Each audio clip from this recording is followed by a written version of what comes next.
My recent election is a mandate to completely and totally reverse a horrible betrayal and all of these many betrayals that have taken place, and to give the people back their faith, their wealth, their democracy, and indeed their freedom.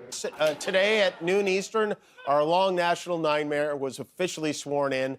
Another time, a second time, Donald Trump became the first convicted felon to be sworn in as president of the United States today. It really has been amazing to watch these powerful men who don't need to ever make another dollar in their lives debasing themselves to suck up to this ridiculous person. Trump actually got involved in Melania's outfit for this ceremony. A lot of people are talking about it. He told her he thought it would be super hot if she dressed like a goth Al Capone.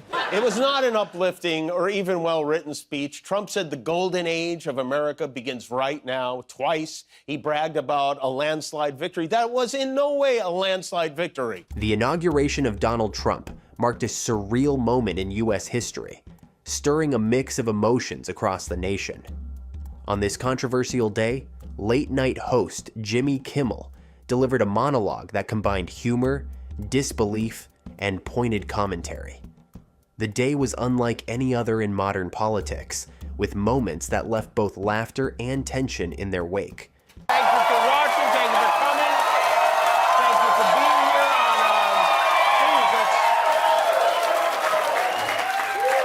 on Yeah, no, you clap too loud, you're all going to prison too. So it was, I was going to say historic, but it was really just a very weird day in our country's history today.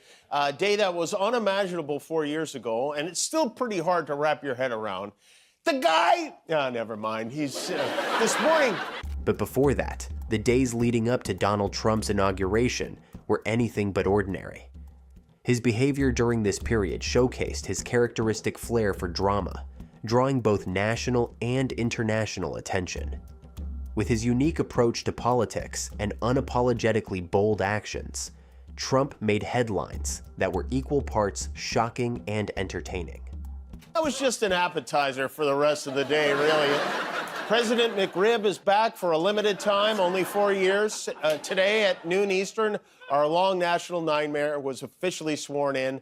Another time, a second time, Donald Trump became the first convicted felon to be sworn in as president of the United States. One of the earliest signs of Trump's pre-inauguration tantrums was his reaction to federal protocol.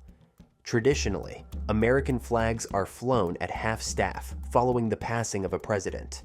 However, Trump demanded they be raised to full staff during his inauguration, reportedly irked by the attention given to the mourning period for former President Jimmy Carter. This bold, almost petulant move set the tone for the tumultuous days ahead. It showcased Trump's insistence on dominating the narrative, even if it meant breaking tradition.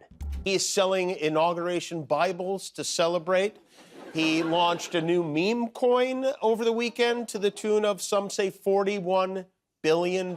He launched his own cryptocurrency days before he became president. I hope we all understand how crazy that is. The president of the United States following in the footsteps of the Hawk Tuah girl. Oh, you gotta give him that Hawk Tuah and spit on that thing. In a surprising twist, Trump revived his idea of purchasing Greenland, a suggestion he had floated during his presidency. This time, the idea came with additional aspirations, including the annexation of Canada and reclaiming the Panama Canal. While these proposals were met with laughter and disbelief, they underscored Trump's penchant for grandiose ideas that blurred the lines between serious policy and satire. Can you imagine how awesome it will be to have American astronauts plant the flag on another planet for the first time? Bam! Bam! Yeah! One day Elon Musk could be the biggest dork on 2 planets. Back to the inauguration, Trump's inauguration was described by Kimmel as a weird day in the country's history, encapsulating the polarized reactions it evoked. This wasn't just another political ceremony. It was a reflection of a deeply divided nation. Trump, now the first convicted felon to be sworn in as president, stood at the center of a whirlwind of controversies. Kimmel didn't hold back, mocking the president's business ventures, including a cryptocurrency launch, which he noted was both bizarre and unprecedented for a sitting leader. It was below freezing in Washington today. It's the only reason that Bible didn't burst into flames when they swore Trump in. They had to move the festivities indoors, which was actually better for Trump, harder for Melania to escape. As is tradition, except for 4 years ago when Trump refused to do it, the outgoing first couple welcomed the incoming president and first lady, which was interesting to watch. Trump actually got involved in Melania's outfit for this ceremony. The ceremony itself was rife with unusual moments. From the choice to move the festivities indoors due to freezing weather to Melania Trump's outfit, reportedly influenced by Trump's peculiar tastes, every detail became fodder for Kimmel's satire. Even the traditional ride to the Capitol with Joe Biden became a source of humor, as Kimmel likened it to a divorced couple enduring an awkward car ride. He told her he thought it would be super hot if she dressed like a goth Al Capone, and so she did. We found Carmen Sandiego. And then Biden and Trump rode together to the Capitol in a limousine like a divorced couple on their way to their kid's graduation. Jill Biden rode with Melania Trump. They both cried the whole way there, different reasons.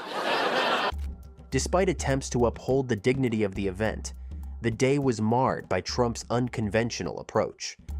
Kimmel highlighted the stark contrast between this inauguration and previous ones, particularly in the absence of unity. Even the presence of former Vice President Mike Pence, who had previously been at odds with Trump, became a source of speculation and humor. But overall, unlike the last time, there was a lot of respect paid to tradition. Kamala Harris invited J.D. Vance to the vice president's residence at the Naval Observatory for a ceremonial humping of the Millard Fillmore futon. It was a short drive to the Capitol for Biden and Trump, though I'm sure it seemed very, very long. There they are. The reporters, they asked Joe Biden what his message for the day was, and he said joy was his message for the day, which I think that's the name of the nurse who gives him his sponge baths. Trump's inaugural address was another focal point of Kimmel's critique. Describing it as more ominous than inspiring, he lampooned Trump's declaration of a golden age of America and his insistence on reversing past betrayals. Kimmel's comedic take transformed Trump's promises into an absurd narrative, pointing out the irony in phrases like, "America's decline is over." Then I anticipated. In order to ensure the security and continuing stability, the Republic will be reorganized into the First Galactic Empire. Kimmel turned his attention to the audience, a collection of powerful and wealthy individuals, and questioned their presence. He suggested that their attendance symbolized a transactional relationship with the administration, further emphasizing the surreal nature of the day. Had a very sweet moment. They shared almost a kiss. I guess she didn't want to mess up his makeup, so the whole Trump family came out of their holes to celebrate. First, marionette-in-law Jared Kushner is back. You can see him here saying hello to all the billionaires who showed up. And before taking a seat, this was interesting. Jared said hello to, didn't say hello to Marco Rubio, but did sit right on Mark Zuckerberg's lap. The inclusion of pop culture references, such as Trump's favorite anthem, YMCA, added a comedic layer to Kimmel's monologue. He joked about the incongruity of the song choice and the performance itself, calling it a surreal pairing of the village people and the village idiot. He bragged about a landslide victory. That was in no way a landslide victory. My recent election is a mandate to completely and totally reverse a horrible betrayal and all of these many betrayals that have taken place, and to give the people back their faith, their wealth, their democracy, and indeed their freedom. The irony of the inauguration coinciding with Martin Luther King Jr. Day was not lost on Kimmel. He contrasted Dr. King's dream with the reality of Trump's administration, pointing out the lack of diversity at the event and poking fun at figures like Marjorie Taylor Greene. Even the celebratory elements of the day became targets of Kimmel's humor. He mocked the indoor parade, Trump's fixation on irrelevant topics during his speeches, and the absurdities of the inaugural balls, including a botched performance of God Bless America by a non-Hispanic singer at the Hispanic inaugural ball. Bam! Yeah! One day, Elon Musk could be the biggest dork on 2 planets. Trump, I don't know if you're aware of this, but Trump is planning to come visit us on Friday. He's coming to LA to survey the damage from the wildfires, something he cares about so much he even gave us a shout out during the speech. Trump's penchant for signing executive orders became another comedic highlight. Kimmel joked about the renaming of landmarks and the controversial pardons issued to January 6th rioters. The comparison between Trump's and Biden's pardons underscored the stark differences in their administrations. Kimmel's monologue captured the essence of a nation grappling with division. His blend of humor and commentary reflected the unease many felt about the direction of the country. The surreal elements of the day, from Trump's unconventional behavior to the unusual circumstances surrounding the event, mirrored the broader political landscape. A lot of people were wondering why all these rich guys were invited to sit in the Capitol for the inauguration. There's a perfectly good explanation for it. Trump is selling the country to the highest bidder. It really has been amazing to watch these powerful men who don't need to ever make another dollar in their lives debasing themselves to suck up to this ridiculous person. But that's why they're billionaires, I guess. And we will pursue our manifest destiny into the stars, launching American astronauts.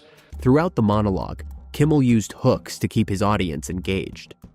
Whether it was through witty observations, cultural references, or sharp critiques, he ensured that each segment of his commentary flowed seamlessly into the next. This approach not only entertained, but also provided a lens through which viewers could process the day's events. He always knows just what to say, you know?